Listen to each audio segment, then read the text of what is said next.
ఓం శ్రీ అరుణాచలేశ్వరాయ నమః. గ్రంథం పేరు కపాల మోక్షం. ఒక ఆత్మయోగి ఆత్మకథ. గ్రంథ రచయిత పరమహంస. అధ్యాయం 62, 1వ భాగం. 1000 తలల నల్లవాడు అగుపించాడు. నా సహస్ర చక్ర అనుభవాలు.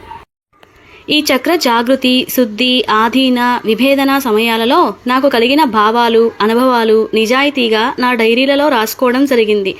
అందరికీ తెలియాలనే ఉద్దేశంతో వాటిని యథాతథంగా ఇక్కడ ఇవ్వటమూ జరిగింది. తప్పుగా అనుకోవద్దు. వీటి వలన ఎవరికైనా ఇబ్బంది లేదా బాధ కలిగితే నన్ను క్షమించండి. అలాగే ఈ చక్ర అనుభవాలు, ఈ దైవిక వస్తువులు అనేవి మీకు మీ ఆరాధనను బట్టి వస్తాయి. మీ ఆరాధన అనగా నిరాకార ఆరాధన అయితే మీకు ఈ చక్ర అనుభవాలు మాత్రమే కలుగుతాయి. అదే మీది విగ్రహారాధన అయితే ఈ చక్ర అనుభవాలతో పాటుగా ఈ చక్ర దైవిక వస్తువులు వస్తాయి, లేదా ఈ వస్తువులున్న క్షేత్ర దర్శనాలైనా కలుగుతాయని గ్రహించండి. కానీ తప్పనిసరిగా ఈ చక్ర అనుభవంతో పాటుగా ఈ చక్ర దైవిక వస్తువు ఏదో ఒకటి తప్పనిసరిగా సాధకుడు పొందవలసి ఉంటుంది. ఈ చక్ర అనుభవాలు అలాగే ఈ చక్ర దైవిక వస్తువులు అనేవి మీ గత జన్మ సాధనను బట్టి ఈ చక్ర జాగృతి, శుద్ధి, ఆధీన, విభేదనలకు సంబంధించి ఆయా సాధనా స్థితిని బట్టి వస్తాయని గ్రహించండి. సహస్ర చక్ర అనుభవాలు నా డైరీలో. జనవరి 7. ఈరోజు నా ధ్యానం నందు సహస్రార చక్రం మీద చేయటం ఆరంభించాను. అనగా మా గురుదేవుడు చెప్పినట్లుగా ధ్యానం నందు బాహ్య విషయాలు, శరీర స్పృహ, బాహ్య స్మృతి, బయట శబ్దాలు వినటం పూర్తిగా తగ్గిస్తూ ఏదో తెలియని తన్మయత్వం స్థితిలోకి వెళ్తూ ఉంటే ఈ చక్ర ధ్యానం అవుతుందని చెప్పడం జరిగింది. అనగా నెమ్మదిగా ధ్యాన స్థితిని గంటల నుంచి రోజుల వరకు నాకు తెలియకుండానే వెళ్ళిపోవాలన్నమాట. జనవరి 10. ఈరోజు నా మాడు ప్రాంతం విపరీతంగా పోటుగా ఉంది. తలంతా బరువుగా ఉంది. ధ్యానమును శ్రద్ధగా చేయలేకపోయినాను. జనవరి 16. ఈరోజు నా తలభాగంలో ఏదో ఉండలాగా, బంతి లాంటివి కాస్త మాడు మధ్య భాగం వైపు కొట్టుకుంటున్నట్లుగా ధ్యానం నందు అనిపించసాగింది. జనవరి 20. ఈరోజు నాకు చిన్నప్పటి బాధాకర సంఘటనలు గుర్తుకు వస్తున్నాయి. దానితో ధ్యానం చేయలేకపోతున్నాను. జనవరి 21. ఈరోజు నా జీవితంలో జరిగిన అవమానకర సంఘటనలు వరుసపెట్టి గుర్తుకు వస్తున్నాయి. కారణం తెలియదు. జనవరి 26. ఈరోజు ధ్యానం నందు చిన్నప్పటి బాగా గుర్తున్న సంఘటనలు గుర్తుకు రావటం మొదలైంది. దీంతో నాకు ధ్యానభంగమైంది. కొన్ని గంటలలో ధ్యానస్థితి నుంచి బయటకు వస్తున్నాను. ఫిబ్రవరి 5. ఈరోజు ధ్యానం నందు ఆనందకరమైన సంఘటనలు లీలగా గుర్తుకు రావడంతో నా మనసు కాస్త ఆనందంలో ఉండిపోయింది. నాకు ధ్యానభంగమైంది. ఫిబ్రవరి 8. ఈరోజు నన్ను శత్రువులుగా భావించేవారు ఎదురుపడినారు. బాధ అనిపించింది. ఫిబ్రవరి 10. ఈరోజు నేను శత్రువులుగా భావించే వ్యక్తులు ఎదురుపడినారు. ఏమీ అనిపించలేదు. ఫిబ్రవరి 15. ఈరోజు నా వలన సహాయం పొందినవారు అనుకోకుండా కనపడినారు. ఆనందం వేసింది. ఫిబ్రవరి 28. ఈరోజు నా వలన బాధపడిన స్త్రీమూర్తులు అగపించారు. ఆశ్చర్యం వేసింది. మార్చి 5. నాకు కలిగే ధ్యాన అనుభవాలు అలాగే భావాల వ్యక్తుల గురించి నా గురుదేవుణ్ణి అడిగినప్పుడు సహస్రార చక్ర జాగృతి అయినప్పుడు ఈ జన్మలో చేసిన పాపపుణ్య కర్మల అనుభవాలు గుర్తుకు వస్తాయని చెప్పడం జరిగింది. అదే ఈ చక్ర శుద్ధి అవుతున్నప్పుడు సాధకుడి యొక్క మలం వాసన, దుర్గంధం తగ్గిపోతుంది. అదే ఆధీనం అయితే ఈ మలం కాస్త కర్పూర వాసన వస్తుంది. అలాగే శరీరం స్వయంగా కిరణజన్య సంయోగ క్రియ ద్వారా తనకి కావలసిన శక్తిని సూర్యరశ్మి ద్వారా తయారు చేసుకుంటుందని, స్నానాలు చేయకపోయినా శరీరం నుంచి ఎలాంటి దుర్గంధ వాసనలు రాకపోగా సుగంధ, విభూతి వాసనలు వస్తాయని చెప్పడం జరిగింది. ఇవి అన్నీ కూడా నా జీవితంలో జరుగుతాయా అనే సందేహం నన్ను వెంటాడింది. మార్చి 18. నాలో ఉన్నటువంటి విపరీతమైన పోకడలు నా శరీరం గురి కావటం మొదలైంది. అకారణంగా నా మనసు వ్యాకులత చెందుతుంది. కారణమేమో తెలియదు. మార్చి 27. ఈరోజు నా పుట్టినరోజు. అయినా ఆనందం లేదు. ఈరోజు ఎక్కువగా అవసరమైన ఆలోచనల కంటే అనవసరమైన ఆలోచనలు ఎక్కువయ్యాయి. ధ్యానం చేయబుద్ధి కాలేదు. ఏప్రిల్ 10. ఈరోజు నాకు ఈ మధ్య ఏవీ కూడా సరిగ్గా స్పష్టంగా వినిపించడం లేదు అని గ్రహించాను. అలాగే వాసనలు కూడా తెలియటం లేదు. ఒకవేళ గ్రహణ శక్తి, వాసనా శక్తి దొబ్బినాయా? ఏప్రిల్ 25. ఈరోజు నాకు విపరీతంగా పాత జ్ఞాపకాలు గుర్తుకు రావడంతో మనసు కలత చెందింది. దానితో ధ్యానం చేయలేకపోయినాను. పైగా నిద్ర పట్టడం లేదు. నిద్రలేమి వ్యాధి వచ్చిందా ఏమో, ఎవరికెరుక. మే 10. ఈరోజు నాకు కలిగే ఆలోచనల వలన ఈ మధ్య నేను విపరీతంగా అలసిపోతున్నాను. ధ్యానం మీద శ్రద్ధ పెట్టలేకపోతున్నాను. మే 15. ఈరోజు అలవి కాని లక్ష్యాలను సాధించాలని కంకణం కట్టుకున్నాను. ఇది ఏమీ సాధించలేం అని నా మనసు ఒక పక్క ఘోష చేస్తోంది. మే 18. ఈరోజు మా అన్నయ్య ఇంటికి వెళ్ళినాను, అయినా కూడా అక్కడ ఉండలేకపోతున్నాను. వెంటనే ఇంటికి వెళ్ళాలనిపిస్తుంది. ఈ మధ్య నేను ఎవరింటికి వెళ్ళినా, లేదా క్షేత్రానికి వెళ్ళినా, లేదా ఫంక్షన్కి వెళ్ళినా ఇదే మనస్థితి కలుగుతుంది. మే 20 మా గురుదేవుడికి నాకు కలిగే మనసు స్థితులను గురించి అడిగినప్పుడు వెంటనే ఆయన, నాయనా, ఇవి అన్నీ కూడా సహస్ర స్థితి అనగా షట్చక్రాలు ఏకకాలంలో బలహీనపడితే ఇలాంటి లక్షణాలు కలుగుతాయి. కాబట్టి నీవు శూన్యముద్ర అనే హస్తముద్ర 6 నెలల పాటు అభ్యాసం చేస్తే ఈ చక్రస్థితి బలపడుతుంది. తద్వారా మిగిలిన చక్రాలు ఆరోగ్యంగా బలంగా ఉంటాయని చెప్పడం జరిగింది. నా చేత ఈ ముద్ర అభ్యాసం చేయించడము జరిగింది. మే 30 ఈరోజు నాకెందుకో గత జ్ఞాపకాలు తగ్గుతూ, అలాగే విపరీత ఆలోచనలు తగ్గటం, ఆనంద బాధలకు అతీత స్థితి కలగటం గమనించాను. అలాగే ఈరోజు అతి తీవ్రమైన ధ్యానం నందు నాలాంటి రూపధారి 3 అడుగుల పరిమాణంలో కారణ శరీరంతో అగుపించాడు. అనగా వామనమంతా నా రూపధారి కనిపించాడు. జూన్ 5 ఈరోజు నా ధ్యానం నందు లీలామాత్రంగా ఓంకారనాదం పాంచజన్య శంఖధ్వనిలాగా వినపడింది. అనగా సహజంగా శంఖం ఊదకపోయినా దానిలోనికి ప్రవేశించే గాలి హోరు వలన జాగ్రత్తగా వింటే అది మనకి ఓంకారనాదంలాగా వినపడుతుంది. ఇది దక్షిణావృత శంఖాలలో చాలా స్పష్టంగా వినపడుతుంది. ఈ శంఖాలు ప్రతి 12 సంవత్సరాలకు ఒకసారి మాత్రమే సముద్రాల యందు, సరస్సుల యందు, కోనేరుల యందు ఏర్పడతాయి. జూన్ 20 ఈరోజు మా ముత్తాత గారి పాంచజన్య శంఖం పాతకాలపు వస్తువుల నుంచి బయటపడింది. జూన్ 28 ఈరోజు నరసింహస్వామి క్షేత్రంలో ఓంకార గణపతి శంఖం సముద్రపు ఒడ్డున దొరికింది. జూలై 10 ఈరోజు నాకు రామేశ్వర క్షేత్రం నుంచి దక్షిణావృత శంఖం వచ్చింది. ఈ మధ్య అన్ని రకాల శంఖాలు నా దగ్గరికి చేరుతున్నాయి. జూలై 15 ఈరోజు శ్రీకృష్ణుడు పూరించిన పాంచజన్య శంఖమునకు సంబంధించిన వీడియో చూడటం జరిగింది. ఈ శంఖం నాకు వచ్చిన శంఖాలలో ఒక శంఖమును అచ్చుగుద్దినట్లుగా ఉన్నట్లుగా అందరికీ అనిపించింది. జూలై 20 ఈరోజు నాకు ధ్యానం నందు అనాహతం సహజ సిద్ధంగా ఓంకారనాదం చాలా స్పష్టంగా ఎవరో నాలో ఉండి చేస్తున్నట్లుగా అనిపించింది. జూలై 22 ఈరోజు నాకు ధ్యానం నందు లేత వంకాయ రంగు వెనక ఉండి లెక్కలేని బీజాక్షరాలతో దళాలతో నా మెదడు భాగంలో సహస్రదళ పద్మం లీలామాత్రంగా అగుపించింది. జూలై 28 ఈరోజు నాకు ధ్యానం నందు లీలామాత్రంగా 1000 తలలు ఉన్న శ్రీకృష్ణుడి విరాట్ రూప స్వరూపం దర్శనం అయ్యి ఆపై శూన్యం నందు లీనం అవడం కనిపించింది. అంటే ఈయన కూడా శాశ్వతం కాదని అర్థమైంది. జూలై 30 ఈరోజు తల నరికే చినమస్తాదేవి కనపడి నా తలను నరికినది. అప్పుడు నాకు చిలుక తల వచ్చినట్లుగా అగుపించింది. ఇది నిజమేనా? ఎవరికి తెలుసు? ఈ దృశ్యం కూడా శూన్యం నందు అదృశ్యమైంది. ఆగస్టు 1 ఈరోజు నాకు ధ్యానం నందు సజీవమూర్తిగా శ్రీ మేధా దక్షిణామూర్తి, అలాగే కైలాస పర్వతమునందు సజీవమూర్తిగా ధ్యానం చేస్తున్న సదాశివమూర్తి లీలగా అగుపించి శూన్యం నందు లీనమైనారు. ఆగస్టు 3 ఈరోజు నాకు ధ్యానం నందు వటపత్ర సాయిగా బాలశ్రీకృష్ణుడు లీలగా కనిపించి ఒక రావి చెట్టు యొక్క చిట్ట చివరి ఆకు మీద పడుకొని ఆడుకుంటున్నట్లుగా లీలగా కనిపించడం జరిగింది. ఈ దృశ్యం కూడా శూన్యం నందు అదృశ్యమైంది. అంటే ఈయన కూడా శాశ్వతం కాదని నాకు అర్థమైంది. ఆగస్టు 5 నాలో అష్టసిద్ధులు కలుగుతున్నట్లుగా వాటి కోసం సాధన చెయ్యాలని నా మనసు విపరీతంగా ఆరాటపడడం మొదలైంది. నేను అనచడం ప్రారంభమైంది. ఇక నా ధ్యానం అంతా ఈ చక్ర ధ్యానంతో అయిపోయిందని, నా మలం కాస్త కర్పూర వాసన రావడంతో నాకు అర్థమైంది. అలాగే ధ్యానం నందు సుమారుగా ఏకతాటిగా 11 రోజుల పాటు ఉండిపోయాను. అనగా నిర్వికల్ప సమాధి స్థితి పొందడం జరిగింది. ఇంతటితో ఈ చక్ర జాగృతి, శుద్ధి, ఆదీన, విభేదన అనుభవాలు సంపూర్తి అయినాయి. కానీ ఈ అనుభవ భావాలు కలిగినప్పుడు నాకు వివిధ రకాల ధ్యాన, ప్రత్యక్ష అనుభవాలు, అలాగే జ్ఞానస్ఫురణలు కలిగినాయి. వీటిని ఒక చోట చేర్చి మీకు అందిస్తున్నాను. జాగ్రత్తగా చదివి అర్థం చేసుకోండి. 1000 తలల నల్లవాడు అగుపించాడు. సహస్రార చక్రం. బ్రహ్మచక్రంలోని శూన్యస్థితిని నేను పొందిన శూన్య బ్రహ్మగా మిగిలిపోయిన విషయం మీకు తెలుసు కదా. ఈ చక్రంలో మధ్య బిందువు అయిన జ్యోతి బిందువులో ఈ మహాశూన్యం యొక్క మూల శూన్యమైన పరమశూన్యం ఉంటుందని, దీనికి అధిష్టాన దైవంగా ఏకపాద శివమూర్తి ఉంటాడని, దైవిక వస్తువులు పాదరసలింగం, ఏకముఖ రుద్రాక్ష ఉంటాయని కూడా తెలుసుకున్నారు కదా. ఈ 2 వస్తువులు కూడా నా దరికి రావటంతో నేను ఈ జ్యోతి బిందువులోనికి అనగా పరమశూన్యంలోనికి ప్రవేశించే అర్హత సంపాదించినట్లుగా అయింది. కానీ నేను ఈ బిందువులోనికి ప్రవేశించాలంటే నాకు సవికల్ప సమాధి స్థితిలో ఉన్నప్పుడు త్యాగం చేస్తే శాంతి లభిస్తుందని చెప్పడం జరిగింది.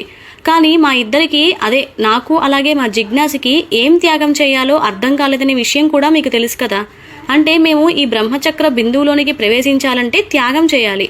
నాకైతే ఏం త్యాగం చేయాలో అర్థమై చావలేదు. కనీసం మనవాడికైనా అంటే జిజ్ఞాసికి ఏమైనా అర్థమైందా అనే సందేహంతో వారితో ఆత్మ అనుసంధానం అవుతూ ఉండగానే వాడు కాస్త, స్వామి నేనే మీకు అనుసంధానం అవుదామని అనుకుంటూ ఉన్నాను, లిప్తకాలంలోనే నా సంకల్పమును అందుకొని మీరే స్వయంగా అనుసంధానమును అయిపోయినారు కదా, బావుంది అంటూ ఉండగా వీరి రూపురేఖలు పూర్తిగా మారిపోయాయని, దివ్యమైన బ్రహ్మాండమైన అమోఘమైన అద్వితీయ సమ్మోహన మహాశక్తితో, అఖండ బ్రహ్మ తేజస్సుతో, దివ్యముగ్ధ మనోహర బ్రహ్మ వర్చస్సుతో అగుపించాడు. సాక్షాత్తు అఘోర శివమూర్తిని చూస్తున్నట్లుగా ఉంది.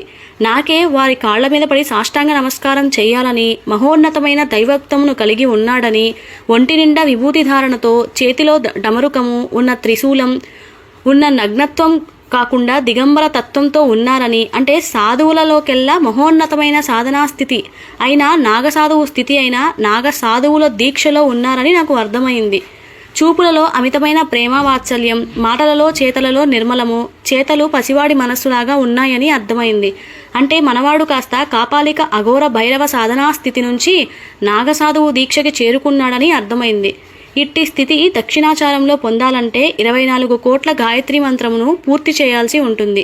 దీనికి కనీసం 48 సంవత్సరాల పైన పడుతుంది. అంటే మనవాడు ఈ స్థితిని కేవలం వామాచారంలో 24 నెలలు అంటే 2 సంవత్సరంలో చేరుకున్నాడన్నమాట. ఈ ఆచారంలో వచ్చే మంత్రదేవత మాయలు మర్మాలు దాటుకున్నాడు కదా, లేకుంటే మతిభ్రమణం లేదా చావు దెబ్బ తినటం లేదా కుక్క చావు పొందేవాడు. నాగసాధువులు. అసలు నాగసాధువులు దీక్షా విధానం గురించి వారి మాటల్లోనే విందాం. నిజానికి వీరంతా ఆధ్యాత్మిక సైనికులు. పూర్వకాలంలో వీరు మన సనాతన ధర్మ పరిరక్షణకు సైనికులుగా పనిచేసేవారట. వీరికి ఖడ్గం, గద, త్రిశూల, ఆయుధ విద్యల యందు నైపుణ్యం కలిగేటట్లుగా శిక్షణ ఇస్తారట. వీరి శిక్షణా కేంద్రాలను అఖడాలు అని పిలుస్తారు. ఉత్తరాఖండ్కి చెందిన అఖడా శిబిరంలో చెందిన నాగసాధువులకి ఎక్కువ ప్రాముఖ్యత విలువను ఇస్తారట.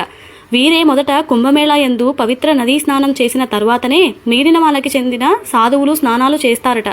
వీరంతా చేసిన తరువాత మిగిలిన తాంత్రిక యోగులైన కాపాలికులు, అఘోరాలు, భైరవులు పవిత్ర స్నానాలు చేస్తారట. ఆ తరువాత వివిధ మఠాలు, పీఠాలకి చెందిన వారు స్నానాలు చేయాలట. ఆ తరువాత మిగిలిన వారు యోగులు, భోగులు స్నానాలు చేస్తారట. ఈ నాగసాధువులు దీక్ష అనేది ఎవరికి పడితే వారికి ఇవ్వరట. ఎవరైతే నాగసాధువుగా మారాలని అనుకుంటారో వారికి ఇంద్రియ మనోనిగ్రహ పరీక్షలు పెడతారట. వీటిని తట్టుకున్న వారికి వారి పుట్టు పూర్వత్రాల వివరాలు తెలుసుకుని వీరి వంశం వివరాలను తమ మనోనేత్రం నందు చూసి వీరు సంతృప్తి పడితే అప్పుడే నాగసాధువు దీక్షను ఈ అఖడాలులో ఉండే నాగ గురువులు ఇస్తారట. ఈ సాధనకి పంచగురువులు ఉంటారు. వీరందరి అనుగ్రహంతో ఈ దీక్షా సాధకుడు పొందవలసి ఉంటుంది. ఇందులో ఎవరి ఆగ్రహానికి గురైతే ఆ క్షణమే ఈ నాగసాధువు దీక్ష నుంచి తప్పుకొని తనకి ఇష్టమైన తాంత్రిక దీక్ష అయిన కాపాలిక, అఘోర దీక్షలను పొందవలసి ఉంటుందట. ఎప్పుడైతే ఈ పంచగురువుల నుంచి నాగసాధువులు దీక్ష పొందుతారో 6 నెలల నుంచి 12 సంవత్సరాల దాకా వివిధ రకాల నాగసాధనా స్థాయిలను పొందాల్సి ఉంటుంది. అనగా మొదట నాగసాధువు, ఆ తర్వాత మహంత, ఆపై శ్రీ మహంత, ఆపై జయతీత మహంత, తమతీయ మహంత, పీఠ మహంత, దిగంబర స్త్రీ, మహామండలేశ్వరుడు, చివరికి ఆచార్య మండలేశ్వరుడు వంటి సాధనా స్థాయిలు ఉంటాయి. ప్రస్తుతం నేను ఈ సాధనలో దిగంబర స్త్రీ స్థాయిలో ఉన్నాను. ప్రతి సాధనా స్థాయిలోనే ఎన్నో కఠినమైన సాధనలను, ఇంద్రియ పరీక్షలను దాటుకోవాల్సి ఉంటుంది. వీరంతా శాకాహారులుగానే జీవించాలి. ప్రతిరోజు 7 ఇళ్లలో మాత్రమే భిక్షాటన చేసి వచ్చిన భిక్షను శివప్రసాదంగా భావించుకొని తినాల్సి ఉంటుంది. స్త్రీలకి అలాగే స్త్రీ వాంఛలకు దూరంగా ఉండాల్సి ఉంటుంది. దీక్షలో దొరికినది తినాలి, కానీ దొరకకపోతే అంటే ఎవరు భిక్ష అనగా ఈ 7 ఇళ్లలో ఎవరు కూడా భిక్ష వేయకపోతే ఇంకా ఆ రోజుకి వీరికి ఉపవాసమే. అంతేగాని వేరే పదార్థాలు కానీ వేరే వారి భిక్ష కానీ స్వీకరించకూడదట. వీరు నిత్యం భస్మాధారణతో పవిత్ర స్నానంతో ఉంటూ అగ్ని ఆరాధన చేస్తూ ఉండాలి. నిత్య అగ్నిహోత్రం పూజ వీరు చేయాల్సి ఉంటుంది. ఎందుకంటే సర్వేశ్వరుడి ప్రథమ సాకార రూపమే ఈ అగ్నిస్వరూపం. పంచభూతాలలో అగ్నితత్వం మొట్టమొదటిసారిగా మనకి స్వరూపంగా దర్శనం ఇచ్చినదని లోక విదితమే కదా. అందుకే వీరు నిత్య సాధనలో అగ్ని సాధనగా ఉన్నది. అలాగే తమ సాధనా స్థాయిలలో ఎప్పుడైనా పొరపాట్లు చేస్తే వాటి ప్రాయశ్చిత్తం కోసం పంచ అగ్నులు ఏర్పాటు చేసుకొని అగ్ని సాధన చేస్తారట. వీరు ఎప్పుడూ కఠినమైన బ్రహ్మచర్య దీక్షను కలిగి ఉండాలట. అలాగే ఇతరులకు సేవ చేసే గుణం కలిగి ఉండాలి. విభూతి ధరించి ఒంటి మీద నూలు పోగు కూడా ఉండదు. ఒకవేళ వస్త్రాలు ఉండవలసి వస్తే నారింజ రంగు వస్త్రం యొక్క పీలిక ధరించాలి. ఎల్లప్పుడూ నిరంతరంగా అగ్నిగుండం ధరించాలి. అలాగే రుద్రాక్ష మాలలు ధరించాలి. చేతిలో ఖడ్గం కానీ త్రిశూలం కానీ ఆయుధంగా ఉండాలి. ఏకభుక్తం జుట్టును పూర్తిగా కత్తిరించుకోకుండా ఉండాలి, లేదా గుండుగా ఉంచుకోవాలి, లేదా జటాజుటంగా పెంచుకోవటం, ఎవరికి వారే ఆత్మపిండం పెట్టుకోవాలి, నేల మీదనే నిద్రించాలట, కమండలం నీళ్లను తాగాలట. ఇంత కఠోరమైన నియమాలని, అలాగే ఈ నాగసాధువుల దీక్ష శ్రీ శంకరాచార్య ఆధ్వర్యంలో జరిగింది. పూర్వం భారతదేశంలో ఇతర మతస్థులు దాడి చేసి దేవాలయాలు అలాగే సనాతన ధర్మాలను నాశనం చేస్తున్నారని, ప్రతి సాధకుడు కూడా ఉగ్రశివుడిలా మారాలని అనే ఉద్దేశంతో నాగసాధువుల పేరుతో ఆధ్యాత్మిక సైన్యంను తయారు చేసినారట. వీరి ఆవాసం ఎక్కువగా చలి ప్రాంతాలైన హిమాలయాలలో ఉండేదట.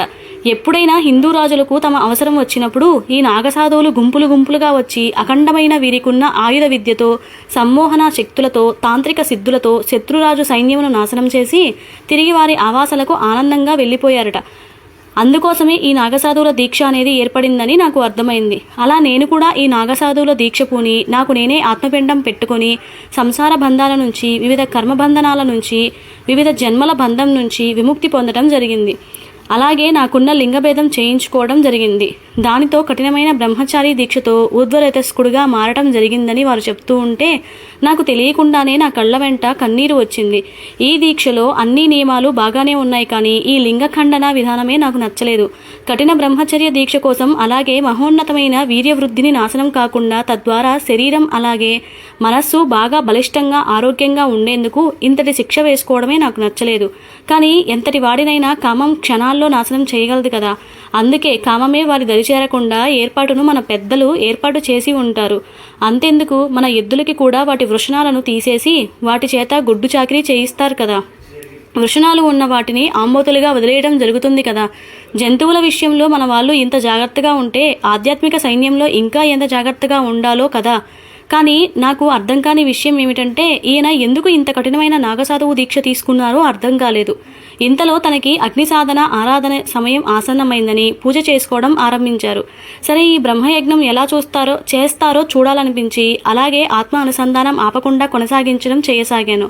హోమగుండంను ఏర్పాటు చేసి అందులో సమిదలు వేసి ఒక ముద్ద కర్పూరం మధ్యలో ఉంచి తన బ్రుకుటి స్థానం నుంచి అగ్నిజ్వాలను బయటకు తప్పించి ఈ కర్పూరమును వెలిగించినారు. ఏవో మంత్రాలు చదువుతూ, మంత్రదేవతలకు ఆహ్వానం పలుకుతూ, మధ్య మధ్యలో ఏవో శాకాహారమైన నైవేద్యాలు పెడుతూ పూజ జరుగుతోంది. ఈ పూజ అంతిమ స్థాయికి వస్తున్న సమయంలో తన ఎడమ హస్తమును విరిచి హోమంలో వేసేసరికి అసలు అక్కడ ఏం జరుగుతుందో నాకేమీ అర్థం కాలేదు. కొన్ని క్షణాల తర్వాత మోచెయ్యి, ఆ తర్వాత భుజం, తర్వాత మోకాళ్ళు, తర్వాత మెడ, తల, మొండెం అగ్నిలో వేస్తున్నాడు. ఇంకా వేయటానికి ఏమీ లేనట్లుగా ఈయన పరిస్థితి ఉంది. అంటే తన శరీరమును 9 భాగాలుగా చేసి ఈ అగ్నిలో వేసినారని, దీనిని నవఖండ సిద్ధి అంటారని నేను పుస్తకంలో చదివిన విషయం నాకు లీలగా గుర్తుకు వచ్చింది. ఈనాడు దీనిని ప్రత్యక్ష అనుభవంగా చూడడం జరుగుతోంది అనుకుంటున్న సమయంలో ఈయన శరీర భాగాలు యథావిధిగా మళ్లీ పుట్టుక వచ్చినాయి. అయితే నేను ఏమాత్రం ఆశ్చర్యం చెందలేదు. పంచభూతాలకు ఆధీనమైన వారికి ఈ పంచభూతాలతో నిర్మితమైన దేహభాగాలు పునరుత్పత్తి కలిగించడం ఏమంత పెద్ద విషయం కాదని నా వ్యక్తిగత అభిప్రాయం. మీ సాధనా స్థాయి కూడా ఇట్టి స్థితికే వస్తే మీరు కూడా నాలాంటి అభిప్రాయం కలిగి ఉంటారు. అంటే ఈయన ఈ విధమైన సిద్ధితో తనకి వచ్చిన వివిధ రకాల సిద్ధులను, జన్మల కర్మల కర్మ ఫలితాలను అగ్నికి సమర్పిస్తూ త్యాగం చేస్తూ సర్వసంగ పరిత్యాగిగా మారుతున్నాడు అని నాకు అర్థమైంది. ఈరోజు తనకి తాంత్రిక విధి విధానంలో వచ్చిన తాంత్రిక సిద్ధులను త్యాగం చేసినారు అని నేను తెలుసుకున్నాను. అనగా కేచర సిద్ధి అనగా గాలిలో ఎగరటం, లేదా తాను అనుకున్న ప్రదేశానికి ఎగురుతూ వెళ్ళిపోగలరు. అలాగే భూచర సిద్ధి అనగా భూమి లోపలికి మరియు పర్వతాలు, కొండలు, గోడలు లోపలికి వెళ్ళటం అనగా తన దారికి అడ్డంగా వచ్చే వాటి లోపలికి వెళ్లటం జరుగుతుంది. అలాగే అంతర్ధాన సిద్ధి వలన తాము కోరుకున్నప్పుడు ఎవరికి కనిపించకుండా ఉన్న చోటి నుంచి అదృశ్యం అవ్వగలరు. ఇంకా అంజనా సిద్ధి అనగా పోయిన వస్తువులను, వ్యక్తులను వశం చేసుకోవాలని దేవతలు, నాగులు, ప్రేతాత్మలు, దైవిక వస్తువులు, గుప్తనిధులు ఎక్కడ ఉన్నాయో తెలుసుకొని వాటిని వశపరుచుకోవడానికి ఉపయోగపడుతుంది. ఇంకా ఖడ్గ సిద్ధి వలన శత్రువులు వారి ఖడ్గంతో వీరి మీద దాడి చేసినను ఏమీ హాని జరగకుండా జరుగుతుంది. ఇంకా రసాయన సిద్ధి వలన సోమరసం తయారు చేసుకుని వృద్ధాప్యంలో కూడా నవ యువకులుగా ఉండటము, లేదా ఆయుష్ను పెంచుకుని వయసు యొక్క ఎదుగుదల ఆపివేసుకుని చిరంజీవి తత్వమును పొందడం జరుగుతుంది. అలాగే పాదరసం లేదా ఇనుము వస్తువులతో ఈ విద్య ద్వారా బంగారంగా మార్చుకుంటారు. ఇక పాదలేపనం విద్యతో సిద్ధి ద్వారా వనమూలికలతో ద్రవ పదార్థం వంటి లేపనమును తయారు చేసుకుని వాటిని పాదాలకు పూసి అనుకున్న చోటికి చేరడం జరుగుతుంది. అంటే మనం పుస్తకాల్లో ప్రవరాఖ్యుడు ఇటువంటి పాదాల లేపనంతో హిమాలయ సంచారం చేసినాడని నాకు అర్థమైంది. అలాగే పాతాళ సిద్ధి వలన పాతాళ లోకంలో ఉండే వివిధ లోకాలలోని దేవతలు, నాగులు, ప్రేతాత్మలు వశపరుచుకొని వీరికి కావలసిన విధంగా ఉపయోగించుకోగలరు. ఇలాంటి సిద్ధులను ఈరోజు ఈయన త్యాగం చేసినారని నాకు అర్థమైంది. అంటే నిజమైన తాంత్రిక సాధన అనగా కాపాలిక, అఘోర, భైరవి, నాగసాధువు దీక్షలు చేస్తే వీరికి అతీంద్రియ శక్తులు, మానవాతీత శక్తులు వస్తాయని నేను గ్రహించాను. ఇలా ప్రతిరోజు ఈయన తనకి వచ్చిన వాటిని రోజు ఏదో ఒకటి త్యాగం చేస్తూ సాధన కొనసాగిస్తున్నాడని నాకు అర్థమయ్యే లోపల నా నుంచి ఆత్మసంధానం తెగిపోయింది. ఇంతవరకు బాగానే ఉంది. ఈ లెక్కన ఈయన ఏదో ఒకరోజు సమస్తం త్యాగం చేసి సర్వపరిత్యాగిగా మారటం ఖాయం.